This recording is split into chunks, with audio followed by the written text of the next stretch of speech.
Happy Thursday, everybody. It's Amy from Studio Planner Pro. I'm here to take you through this week's Master Plan Weekly to-do list, covering every aspect of running your dance studio business so that you can get out and have a life and have a profitable studio that you love. Let's get into the week of September 26th. Can you believe that next week's going to take us all the way to the end of September and into October already? Let's check it out. All right, September 26th. Before we get in too far, I want to point out the members only resource tab here, or link, I should say, in your master plan to-do list email. Make sure that you click on that and explore that if you haven't already. I'm going to take you over there really quickly. This is for our yearly subscribers, and all of the resources are open and available to you right from the get-go. As soon as you have your subscriptions, there are online courses to help you learn how you can get consistent tuition 12 months out of the year and still have summer vacations and still have camps just as additional income. There are ebooks to help you do the same, or set up a passive system for bringing new trials into your studio year-round and making sure that those are successful. All of the forms, templates that you might need are there at your fingertips. Of course, the link for this weekly Zoom call where you can get on with me. You can ask questions. I can get feedback, actual live coaching for you every week right here. Handbook templates for every handbook you might need for your studio, for your teachers, for your families, for your recital, for your office. Those are usually, a couple $100 per template from other resources, and they're just all right here with your yearly membership. And finally, recital planning, recital all the way around the calendar for 2 recitals a year to keep excitement going in your studio, build your student body, marketing, and of course, great revenue. All the resources you need are right there. So you can follow my calendar. You can put that anywhere on your calendar you want, and that'll help you get it done. All right, let's get into this week. So under our marketing tasks for the week, coming up on the Halloween season, which is a big deal where I live, hopefully it is where you live as well, is a great time to do some very inexpensive marketing and community outreach. Lots of people are putting on community events like trunk or treats, and they are a great way to share some information about your studio and of course some treats. So you might just put out to your studio families a little memo, ask them who might be involved already in a trunk or treat, and provide the treats and a coupon for your studio to go with them. You might yourself go to a trunk or treat and set up a trunk decorated with all of the colors and themes of your studio. Have a lot of fun with that. Miss Audra has made you an awesome fun coupon here template that you could take and use for those events. Of course, you can change that out and do whatever you like with that.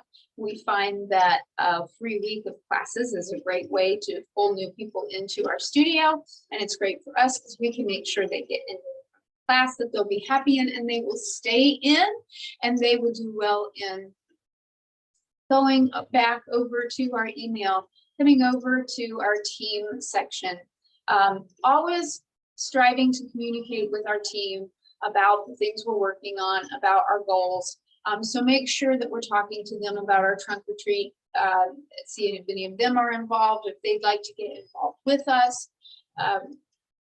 We're going to get shirt sizes for our recital shirts. We're doing a December recital and we want to sell some shirts. It's a great idea to provide some for your staff first while you're doing the ordering. so that all of your students can see them wearing those and get excited to have them. So find out what size they want, get a set ordered preemptively for them to be wearing during the weeks that you're taking the orders to help bump up those sales a little bit, and also just to show appreciation for your teachers. If you have a fall break, then it's important that your staff know those dates, not only so they know what they're doing, but they can be communicating with people asking questions. So we've got knowledgeable people all the way across our business, from the front door to the studio to the front desk. Everybody knows what's going on. The Recital Bible, the Recital ebook will be coming out. So they are going to need to know the information in there. They need to know to look for it. They need to know to take the time to read it so that they know what's going on. They can communicate with their teacher or with their students about what's going on, and they can communicate with parents if they are asked about what is going on. In-class sizing for your recital might be coming up. That would be something to be really clear with your instructors about when it is, how it works, etc. And if we've got a December recital going, we need to be getting organized by collecting the technical notes from our teachers and all music, so we can start putting that all together. So I've taken all of the information that we're working on and I've put it into template emails for you, a teacher email and an office staff email that can go out, and it'll cover everything they need to know for the entire month of October. That's too early. So let's check out the teacher email here. I've got a paragraph here for each of the things that will be coming up that we'll be talking about. It's all integrated. It all goes together, from the marketing to the team, to the recital, to the admin. So everything is a nice, clear communication across the board. Of course, this is just the template. This is just a brain tickler. Take what you need, add what you don't see that you need here, and customize it for your studio. It's going to cover all of those things.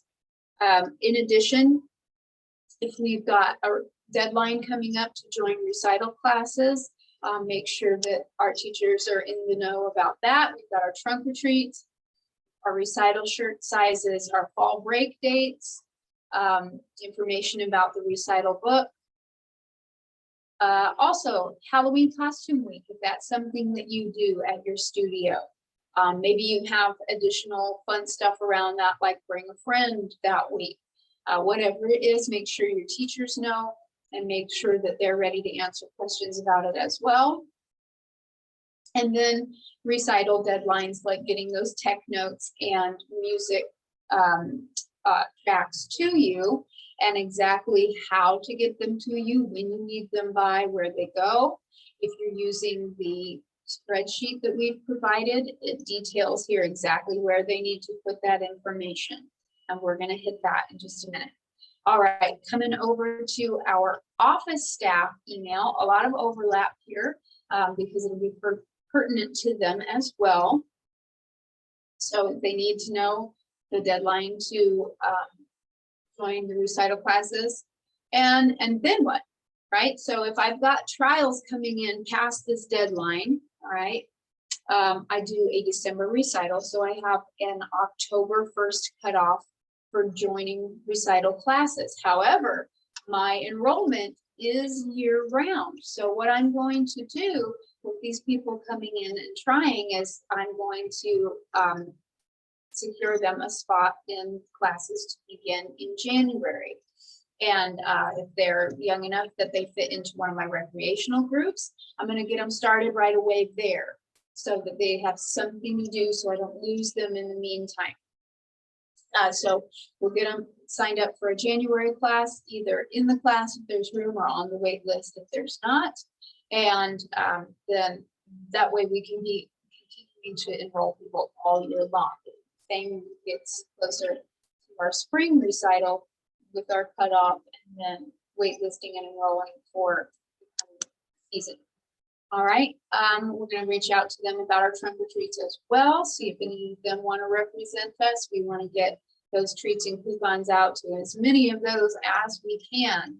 And we'll also provide them recital shirts, so we'll get their size and get them outfitted as well. Make sure they know when the fall break is for themselves and for communicating to our customers.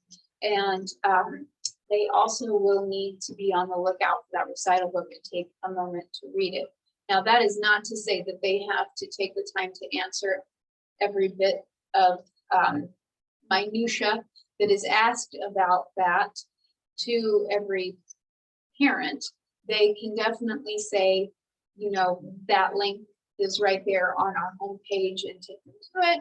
But they need to be knowledgeable. We don't want our front desk staff sitting back there, you know, acting like first day servers at McDonald's all day. We want to make sure they are knowledgeable. They can answer questions. They do feel confident. All right.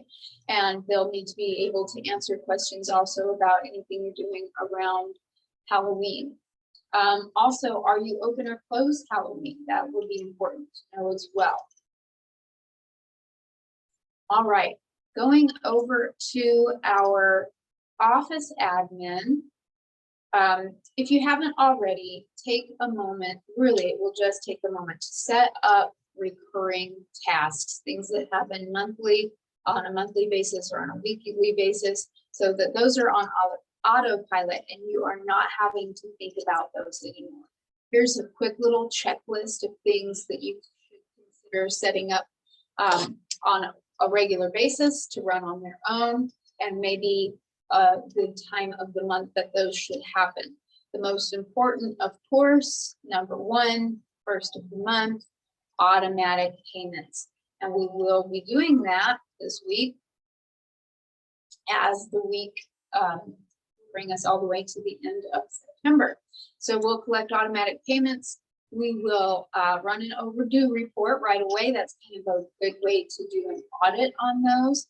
So after you run those, you can see right away anybody whose card has expired maybe, or maybe they were a new sign up and they said, oh, I'm going to go right home and I'm going to set this up online, and then they didn't, and they need a friendly reminder to go ahead and get that done. Just gives you a clear picture right there. Also, I find that sometimes somehow magically somebody that was set up on auto pay got turned off, and it's just a matter of turning that back on and running the payment, and I don't even need to communicate with them. So it's just a quick way to bang that out really fast and then see who really still needs to be called about a payment. And hopefully if our systems are nice and tight, that won't be many at all. We shouldn't be spending a bunch of time playing collections. We should be teaching great dance, right? All right. And I like to send that newsletter piggyback right after that automatic payment, because they're going to automatically get an email that says thank you for your payment. They're going to get a payment receipt. And I find that if that email, if that newsletter is right next to that in the inbox, they both get opened. Everybody opens their thank you for your payment email. Not everybody opens a newsletter that is floating around and maybe doesn't feel like it has a lot of priority. There's so many important things and so many emails and so much noise in there. So that's one way I try to kind of cut through that inbox noise and make sure that my studio families are reading their monthly newsletter. Then I make sure that that monthly newsletter is actually valuable and communicating everything they need to know and building excitement. And of course, I use it for increasing sales as well. If you haven't already put together the newsletter, the template is here again for you. It's a Canva template. And if you don't know yet how to use those Canva templates, go into the bottom of your weekly email, your weekly to-do list here, and check out those Canva tutorials that Audra's put together for you. They're real quick and easy to use and take you through how to quickly use these templates and adapt them to your own branding, to change the colors and so forth. Righty. Okay, let's go back over and jump over to recital. Again, this is all pertaining to our calendar layout in a December recital. So if you're not doing a December recital, you can just skip that altogether and it'll all come back around for a June recital. Or if your recital schedule is just totally different, just go into those member resources and use the recital planning here. So it'll still take you through 2 recitals and 52 weeks of the year. You can just kind of scoot those forward or back as needed to still have everything laid out in a way that's very easy to stay on top of. So you don't have a big pile up as we get closer. Obviously, there are some things we can't do until we get closer, and there's a little more to do at the end, but we really worked hard to make it not overwhelming. And it's the same schedule that I have actually tested and practiced for several years, so I know that it works. Okay, I digress. Let's go into that recital planning. We're going to get our recital handbook together, recital ebook, recital handbook, recital Bible, whatever you want to call it. This is one of those really, I think, valuable resources that we provide that you might have to go somewhere else and pay quite a bit for separately, but we've got it all there for you. So again, this is on Canva and you can download it and then edit it to fit your studio, fit your show, put your show logo on there, your studio name. And it really covers every aspect of the recital, of the events leading up to the recital, like picture dates, dress rehearsals, getting volunteers, selling flowers, selling ads in the program, just everything you can think of, picture times, and totally fully editable so that you can put all of your information in. Okay, we go through policies that your audience and families would need to know. We've got a place to link that costume preview book that we've talked about that is so awesome. A link to your store, how they can sign up for having a professional stylist come in to do makeup, which is a great service to offer. Parents absolutely love it, and it's a great way to increase revenue. Okay, so it'll take you through every single thing, and of course you can add to or take away as needed. Right? Some other things around recital that we're doing in December that we should think about getting done this week. Making sure that all of the tights are ordered, nudies, that's what I call nude camisole to wear under the costume. We do our costume rental program. So we do require that everybody wears those under our costumes that they're renting. And even in the spring, we require that anybody with a costume change is wearing one of those, so that it doesn't matter where they are, we can get them changed, we can do it quickly, and there's still plenty of modesty, but we don't have kids, you know, trying to run off and hide in a bathroom, and then we can't find them, and then they're late getting on the stage and all that sort of thing. So nude leotards is a biggie. Getting any costumes ordered that we need in addition to our rental costumes, or maybe you just ordering costumes, definitely getting those costumes in this week. Ordering the sample shirts for your staff and your teachers to wear. Trying on costumes in class if you're doing the rental program, making sure everybody has been assigned their costume. Getting that recital Bible prepped. And setting up everything in your store, in your online store, however you're running that, whether it's through your software. If you use Studio Director, you can do it right through your software and set up your online store. Very nice and easy. If not, you can attach some other app to set that up. And then if you're doing the hair and makeup appointments for picture day and dress rehearsal and recital, go ahead and get those set up so that those can be signed up for. You can do it in your studio software as though each individual appointment were a private lesson, or you can use an outside scheduling software, however it works best for you. I find that it's just easy inside my own software, and then it's all the billings running the same, everything integrates, and super easy. As always, we've got the Financial Friday worksheet for you, and there are tutorials. There are tutorials right in there to help. Okay. So coming to Financial Friday, that math will all go in there for you. The numbers that you need are going to come from over here in projected versus actual spreadsheet. And you've got your link to your tutorial right there to help you out. Coming soon, we'll do some even more in-depth tutorials each of these tabs, and then really start talking about how to put it all together.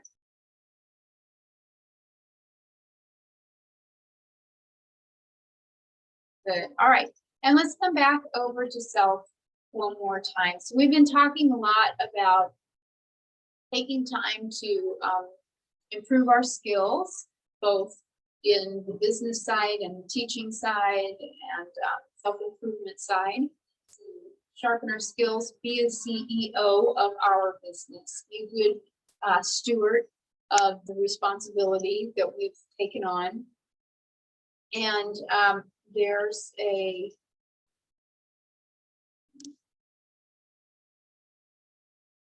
great template here that Audra has used for you to start thinking about some areas in your studio that you could improve and really make a plan to move toward that. Have fun with that this week. And on that note, I want to let you know that I'm not going to be doing the Zoom live at 11 a.m. next week because I'm going to be doing some professional development. I'm going to be doing a 3-day course, and I will be looking forward to see what I can learn and bring back to you all from that. So feel free to reach out to me on Facebook or email at support@studioplannerpro.com. I look forward to hearing about your success. Please let me know if there's anything I can do to help, and I hope that you all have a great week.